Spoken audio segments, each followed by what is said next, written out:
7 de cada 10 personas padecen del síndrome del impostor en algún momento de su vida, y muchas de ellas siguen ancladas en él sin saberlo. Este síndrome es uno de esos en que si lo tienes o lo has tenido, te hablan sobre él y te identificas enseguida. Las personas que lo tienen, aunque tengan una vida llena de éxitos, consiguiendo logros y objetivos, con sus correspondientes reconocimientos y elogios por parte de los demás, se sienten como impostores. Creen que las metas que han logrado han sido causa de la casualidad, factores externos, estar en el sitio y en el momento adecuado o simplemente suerte, y nunca que son una consecuencia de sus capacidades o aptitudes. Pero lo peor de todo es que viven con un terrible y pesado miedo constante a que llegue un momento en el que se destape toda esta mentira y todo el mundo descubra que es un gran fraude, un engaño, una ilusión. ¿Quieres saber cómo y el por qué se forma y qué podemos hacer para evitarlo o eliminarlo? Empezamos. El síndrome del impostor les ocurre, por ejemplo, a personas que han alcanzado una posición de alta relevancia o admiración en su trabajo, pero que por una sensación de baja autoestima tienen el sentimiento de que no son tan buenas como los demás creen que son. Entonces se consideran un fraude y tienen miedo a la vergüenza que van a pasar si en algún momento alguien se da cuenta que no son tan brillantes como creían. Esto les genera mucha ansiedad, estrés y en algunas ocasiones hasta depresión.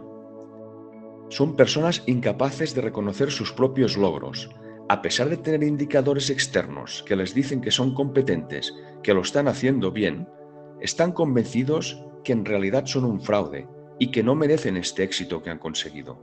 Asumen que se debe a la suerte, a consecuencias o haber generado una falsa impresión en los demás, pero no lo achacan a su propia capacidad o inteligencia. Viven y trabajan con éxito, son admiradas por los demás, pero ellas mismas no encuentran la razón de por qué esto es así. Este tipo de personas, motivadas por el miedo o la vergüenza de ser descubiertos como impostores, desarrollan estrategias para seguir manteniendo la creencia que tienen los demás hacia ella, como por ejemplo, trabajar mucho más duro o estudiar muchas más horas que las otras. Esto genera un desgaste personal muy elevado, ya que siempre se tiene la sensación de estar en constante peligro de ser desenmascarado. Otra vertiente es crearse un personaje acorde con lo que creen que los demás esperan de ellos. De esta forma, se aseguran la aprobación de los demás, pero esto significa que prácticamente nunca dejan ver su punto de vista, sus opiniones o ideas, por miedo a equivocarse, a que sus ideas no sean las correctas o que estén mal, y ser rechazados por culpa de esto.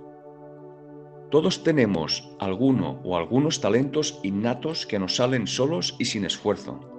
Por eso mismo pensamos que no son nada especiales y no les damos importancia ni valor. Pensamos que todo el mundo puede hacerlos. En esta sociedad nos han enseñado que solo tiene valor aquello en lo que detrás hay un esfuerzo o sufrimiento, y todo lo que ya te sale solo no es especial y carece de importancia. Solo nos damos cuenta de estos talentos cuando llegan al máximo de sus niveles, como por ejemplo los deportistas de élite, jugadores de fútbol, de tenis, pilotos de coches de carrera o de motos, ya que en estos casos, al competir con otros con sus mismas capacidades, no queda ninguna duda que son excepcionales en su especialidad o talento.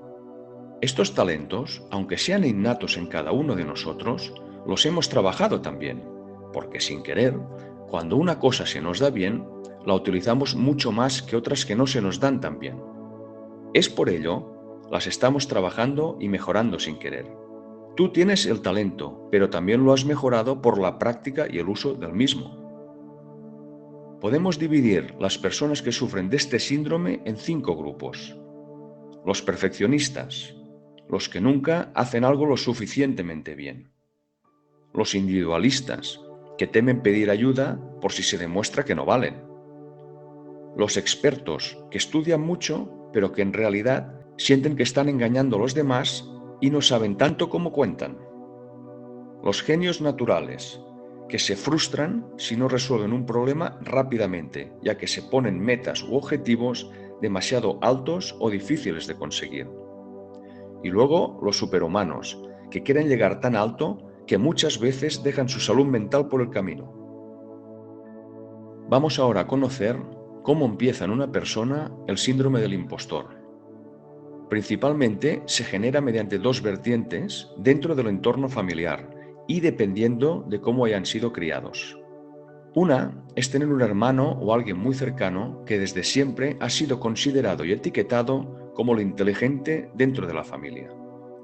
Esto da una sensación que nunca se podrá estar a la altura intelectual del otro. Más adelante, cuando llega a la escuela y tiene la oportunidad de demostrar que vale tanto como su hermano, obtiene unos resultados iguales o incluso mejores que el otro hermano, al que se le considera como el inteligente. Pero el resto de la familia no cambia de opinión y siguen pensando que el hermano inteligente es el otro y que él no llega a su nivel.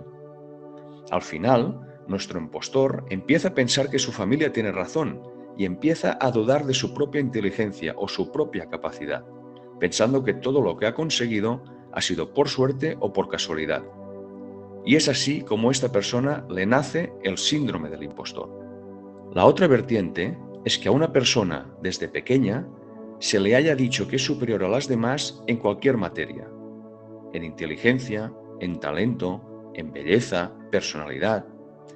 Entonces, cuando se hacen mayores y tienen que afrontar la realidad, se dan cuenta que también tienen que esforzarse para conseguir sus objetivos y que no son tan superiores como les habían estado inculcando. Entonces aparece la sensación de ser unos impostores y el miedo de ser descubiertos y defraudar a todos los que habían estado alimentando esa creencia. ¿Cómo podemos superar el síndrome del impostor? Para poder corregir esta falta de reconocimiento por parte de uno mismo, tenemos que relacionar los logros y éxitos que obtenemos con factores internos de nuestra persona, detectar nuestros talentos y virtudes y conectarlos con el motivo de nuestros logros.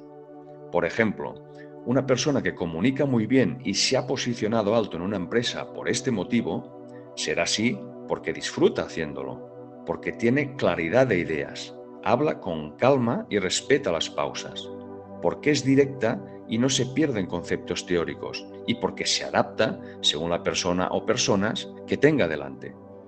Si alguna vez tienes esa sensación, para y ponte a escribir cuántos de tus talentos o esfuerzos han servido para llegar a conseguir este logro. Hay que romper la dependencia sobre las opiniones de los demás hacia nosotros mismos, detectando y reconociendo nuestras propias capacidades y limitaciones y aceptar y reconocer los cumplidos. De esta manera se rompe la dependencia del juicio externo y poco a poco disminuye la sensación de ser un impostor. Nos hablan siempre de responsabilizarnos de nuestros actos cuando lo podemos hacer mal, pero nunca nadie nos dice que nos responsabilicemos de nuestros éxitos o logros para vincularnos con nuestros dones, con nuestros talentos, esfuerzos y actitud, y que somos merecedores de elogios y reconocimientos que podamos obtener de ellos. Nos concentramos en reparar nuestras debilidades y no en desarrollar nuestras fortalezas.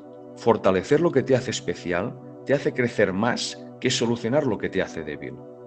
Eso no significa que no debas intentar mejorar tus debilidades, pero sí emplear mucho más tiempo y dedicación en tus fortalezas que en tus debilidades.